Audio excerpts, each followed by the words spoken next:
દિલ્હીમાં વિધાનસભાની ચૂંટણીને લઈને રાજકારણ ગરમાયું છે। ભારતીય જનતા પાર્ટીના આમ આદમી પાર્ટીના નેતાઓ ફરી એકવાર આમને સામને જોવા મળી રહ્યા છે। ભારતીય જનતા પાર્ટી દ્વારા દિલ્હીમાં જે યોજનાઓની જાહેરાત કરવામાં આવી રહી છે, જેમાં મહિલાઓના સન્માન રાશિ માટે 2500 રૂપિયા, 500 રૂપિયામાં ગેસ સિલિન્ડરની બોટલ આપવામાં આવશે, તે જાહેરાતને લઈને આ બાબતને લઈને ગુજરાતના આમ આદમી પાર્ટીના નેતાઓએ પણ ગુજરાત માટે ભારતીય જનતા પાર્ટીથી માંગ કરી છે અને કહ્યું છે કે સત્તા પક્ષમાં છેલ્લા 28 વર્ષથી ભારતીય જનતા પાર્ટી ગુજરાતમાં છે, તો ગુજરાત સાથે અન્યાય કેમ કરવામાં આવી રહ્યો છે? અન્ય રાજ્યમાં આ યોજનાનો લાભ લોકોને મળી શકતો હોય તો ગુજરાતમાં કેમ નહીં, તેને લઈને પણ તેમણે સવાલ ઉઠાવતા શું કહી રહ્યા છે આમ આદમી પાર્ટીના નેતા રાજુ કરપડા અને કરશન બાપુ ભાદરકા, વિગતે વાત કરીએ। વૈષ્ણવજન તો તેને કહીએ જે પીડ પરાઈ જાનાને રે। નમસ્કાર દર્શક મિત્રો, નવજીવન ન્યૂઝમાં આપનું સ્વાગત છે। હું છું ફૈઝાન। આગામી દિવસોમાં દિલ્હીમાં વિધાનસભાની ચૂંટણી યોજાવાની છે અને તેને લઈને રાજકારણ ગરમાવાની શરૂઆત થઈ ગઈ છે। ગઈકાલે ભારતીય જનતા પાર્ટીએ પોતાનો ચૂંટણી ઢંઢેરો જાહેર કર્યો, જેમાં મહિલાઓને 2500 રૂપિયા સન્માન રાશિની જાહેરાત કરી, 500 રૂપિયામાં ગેસ સિલિન્ડર આપવામાં આવશે। જ્યારે ભાજપની સરકાર દિલ્હીમાં બનશે તે પ્રકારનો ચૂંટણી ઢંઢેરામાં જે ઉલ્લેખ કરવામાં આવ્યો, તેના જ કારણે અનેક પ્રકારની ચર્ચાઓ વેગવાન બની છે। ત્યારે બાબતે આમ આદમી પાર્ટીના ગુજરાતના નેતાઓની પણ પ્રતિક્રિયા સામે આવી છે, જેમાં તેમણે ભાજપ જે પ્રકારે હાલ અન્ય રાજ્યોમાં જાહેરાત કરી રહી છે, સન્માન રાશિની વાત હોય, યુવાનોને પૈસા આપવાની વાત હોય, પરંતુ ગુજરાતમાં આ જ બાબતોમાં ભાજપ કેમ કહે છે કે આ મફતની રેવડી છે, તે મામલે પણ આમ આદમી પાર્ટીના ગુજરાતના નેતાઓએ સવાલ ઉઠાવ્યા છે। વાત કરીએ તો આમ આદમી પાર્ટીના નેતા રાજુ કરપડા દ્વારા નિવેદન આપતા જણાવ્યું છે કે છેલ્લા 28 વર્ષથી ગુજરાતમાં ભારતીય જનતા પાર્ટીની સરકાર છે, પરંતુ ગુજરાત સાથે અન્યાય થઈ રહ્યો છે। અન્ય રાજ્યમાં જ્યાં ચૂંટણી આવે છે ત્યાં ભાજપના નેતાઓ છે, ત્યાં ચૂંટણી ઢંઢેરો જાહેર કરે છે, ત્યારે મહિલાઓને સન્માન રાશિ આપવામાં આવે છે, સાથે જ યુવાનોને પણ ભથ્થું આપવામાં આવે છે, પરંતુ ગુજરાતમાં આ પ્રકારની કોઈ જાહેરાત કરવામાં નથી આવતી। મહિલાઓ સાથે મોટા પ્રમાણમાં અન્યાય કરવામાં આવી રહ્યો છે। પેલા મામલે શું કહી રહ્યા છે આમ આદમી પાર્ટીના નેતા રાજુ કરપડા, તે સાંભળી લો। નમસ્કાર, હું છું આપનો રાજુ કરપડા।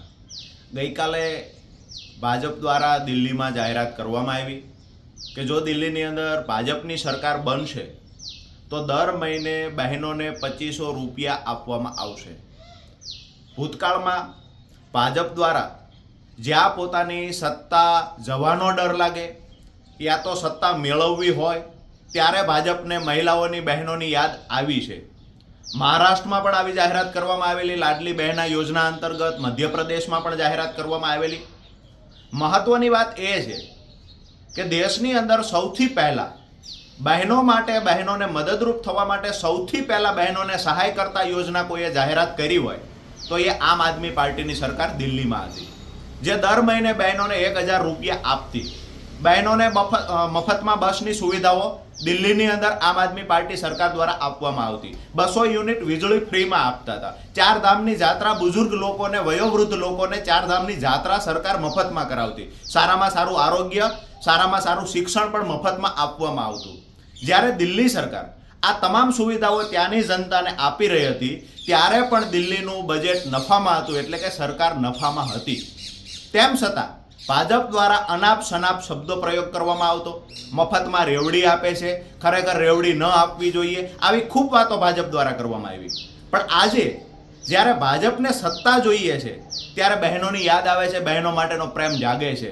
મહારાષ્ટ્રમાં પણ બહેનો માટે ત્યારે જ પ્રેમ જાગ્યો, મધ્યપ્રદેશમાં પણ બહેનો માટે સત્તા મેળવવા માટે પ્રેમ જાગ્યો। આજે દિલ્હીની અંદર જ્યારે ભાજપ દ્વારા આવી જાહેરાત કરવામાં આવી છે ત્યારે અમે આમ આદમી પાર્ટી ગુજરાત વતી ગુજરાતની બહેનો માટે ભાજપને વિનંતી કરીએ છીએ, 2 હાથ જોડીને વિનંતી કરીએ છીએ કે 28 વર્ષથી ગુજરાતમાં ભાજપનું શાસન છે।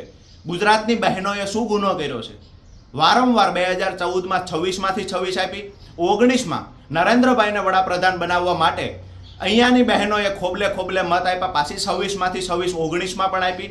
2024માં 26માંથી 25 સીટો ભાજપને ગુજરાતની બહેનોએ, ગુજરાતની જનતાએ આપી, તો ગુજરાતની મહિલાઓનો શું વાંક છે?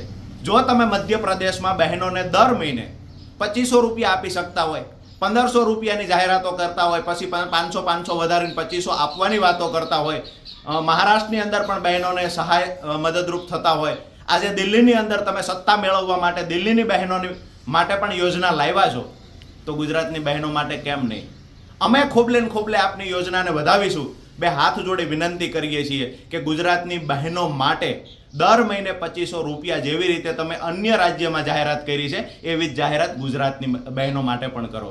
નરેન્દ્રભાઈ 2014માં ખૂબ મોટી વાતો કરતા હતા. 50 પૈસાનું પોસ્ટકાર્ડ મારી બહેન લખશે તો દિલ્હી બેઠેલો તમારો ભાઈ વળતો જવાબ આપશે. આજે હજારો બહેનોએ પોસ્ટકાર્ડ લખ્યા છે, વળતો જવાબ આવ્યો નથી. ભાજપ માત્ર ને માત્ર સત્તા મેળવવા માટે બહેનો માટેનો પ્રેમ જતાવે છે.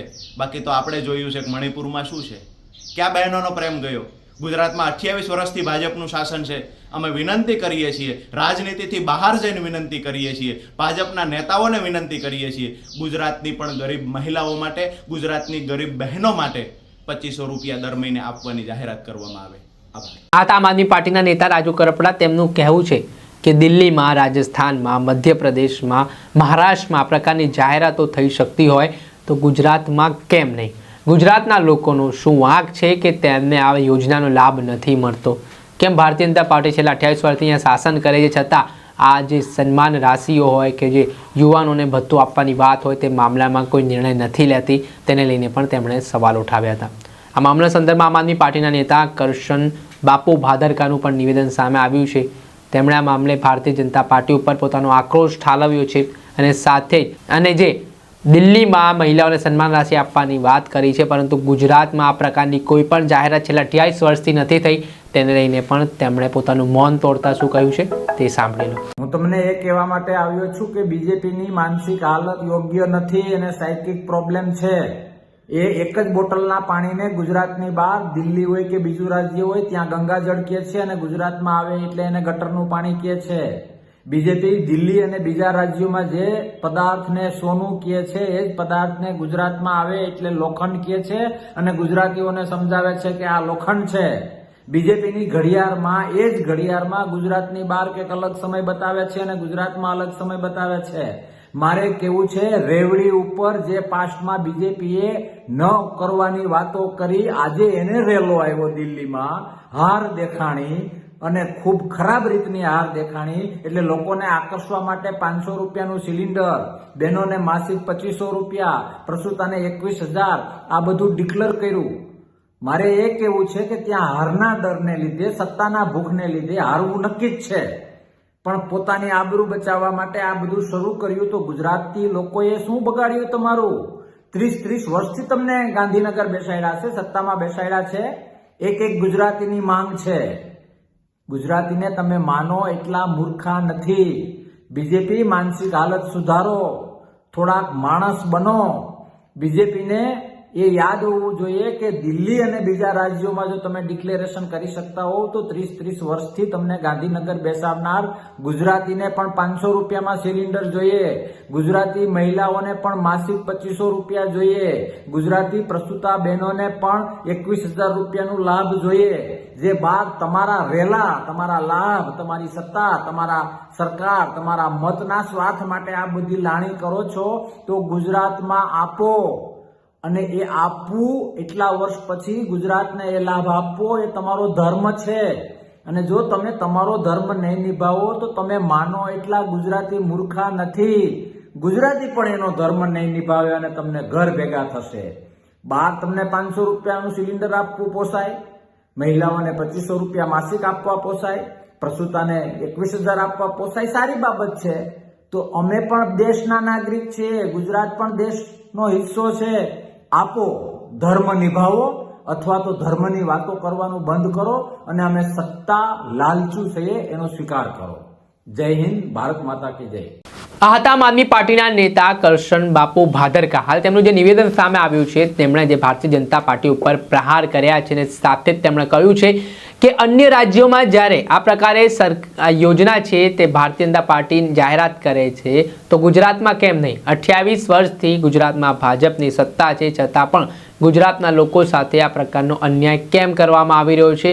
ભાજપ જે અન્ય રાજ્યોમાં આ સન્માન રાશિ હોય, બેરોજગારી ભથ્થાની વાત હોય તે લોકોને આપે છે, પણ ગુજરાતમાં મફતની રેવડી કહે છે, તે પ્રકારે લોકોને ગેરમાર્ગે દોરવાનું કામ કરતી હોય તેવા આરોપો પણ તેમના દ્વારા કરવામાં આવ્યા છે. દર્શક મિત્રો, અત્યાર સુધીમાં બસ આટલું. આવા નવા વિડીયો સાથે આપણે માહિતગાર કરતા રહીશું, એટલે નવજીવન ન્યૂઝની ચેનલને આપ લાઇક કરી લો, સબસ્ક્રાઇબ કરી લો અને શેર કરવાનું ભૂલતા નહીં. વૈષ્ણવજન તો તેને કહીએ જે પીડ પર